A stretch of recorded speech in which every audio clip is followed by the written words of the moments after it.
Segala puji bagi Allah, Rob semesta alam. Solawat dan salam kepada Nabi kita Muhammad, keluarga, para sahabat dan orang-orang yang meniti jalan mereka hingga akhir zaman. Anugerah rezeki Allah Subhanahu wa Ta'ala meliputi setiap makhluk hidup. Limpahan karunia itu cerminan rahmat dan kemurahannya. Porsi rezeki masing-masing manusia bahkan sudah ditentukan sejak dini, ketika manusia itu masih berupa janin berusia 120 hari. Jadi, kita tak perlu khawatir akan rezeki kita. Sebab ketentuan rezeki kita sudah ada yang mengatur. Imam Muslim rahimahullah meriwayatkan dalam hadits yang panjang. Sesungguhnya salah seorang dari kalian dihimpun penciptaannya di perut ibunya, lantas diutuslah malaikat dan meniupkan ruh padanya. Dan ia diperintah untuk menuliskan 4 ketetapan, yaitu, menulis rezeki, ajal, amalan dan apakah ia nanti celaka atau bahagia. Nabi Shallallahu Alaihi Wasallam bersabda, yang artinya, Allah telah mencatat takdir setiap makhluk sebelum 50.000 tahun sebelum penciptaan langit dan bumi.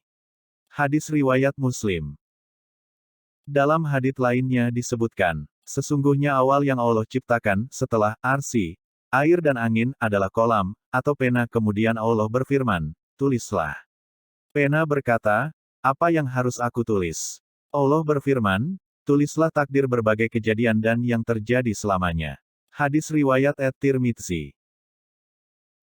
Meskipun rezeki telah ditetapkan semenjak manusia berada di perut ibunya, tetapi Allah Subhanahu wa Ta'ala tidak menjelaskan secara detail. Tidak ada seorang manusia pun yang mengetahui pendapatan rezeki yang akan ia peroleh pada setiap harinya, ataupun selama hidupnya. Ini semua mengandung hikmah. Allah Subhanahu wa Ta'ala berfirman, yang artinya, dan tidak ada seorang pun yang dapat mengetahui, dengan pasti, apa yang akan diperolehnya besok. Quran Surat Luqman ayat 34. Langit tidak akan pernah menurunkan hujan berlian atau emas perak. Laut pun tidak mengirimkan kekayaan perutnya ke daratan, sehingga orang-orang bisa beramai-ramai mengaisnya. Islam tidak menganjurkan pemeluknya untuk memerankan diri sebagai penganggur, meski dengan dalil untuk mengkonsentrasikan diri dalam beribadah kepada Allah Subhanahu wa Ta'ala. Jadi, usaha itu merupakan keharusan. Tidak ada kependetaan atau kerahiban dalam Islam. Seorang Muslim tidak selayaknya senang bergantung kepada orang lain, menunggu belas kasih dari orang-orang yang lalu lalang melewatinya.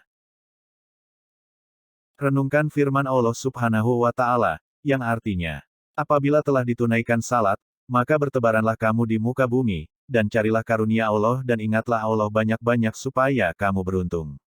Quran Surat Al-Jumu'ah ayat 10.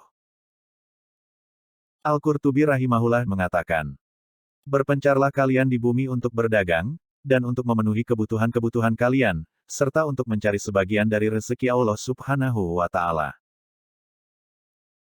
Allah Subhanahu wa Ta'ala berfirman, yang artinya, dialah yang menjadikan bumi itu mudah bagi kamu, maka berjalanlah di segala penjurunya, dan makanlah sebagian dari rezekinya.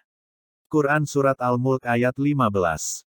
Tentang ayat ini, Ibnu Katsir mengatakan, menyebarlah kemanapun kalian inginkan di penjuru-penjurunya, dan berkelilinglah di sudut-sudut, tepian dan wilayah-wilayahnya untuk menjalankan usaha dan perniagaan. Meski demikian, dalam mencari rezeki janganlah lalai dari ketakwaan kita kepada Allah Ta'ala. Sebab sudah dijamin, selama masih ada sisa ajal.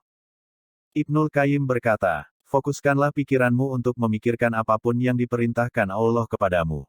Jangan menyibukkannya dengan rezeki yang sudah dijamin untukmu. Karena rezeki dan ajal adalah dua hal yang sudah dijamin, selama masih ada sisa ajal, rezeki pasti datang. Jika Allah dengan hikmahnya berkehendak menutup salah satu jalan rezekimu, Dia pasti dengan rahmatnya membuka jalan lain yang lebih bermanfaat bagimu. Demikian, semoga Allah melimpahkan taufiknya dan menunjuki kita kepada jalan yang lurus. Solawat serta salam semoga tetap tercurah kepada Nabi Muhammad SAW, kepada keluarga dan para sahabatnya.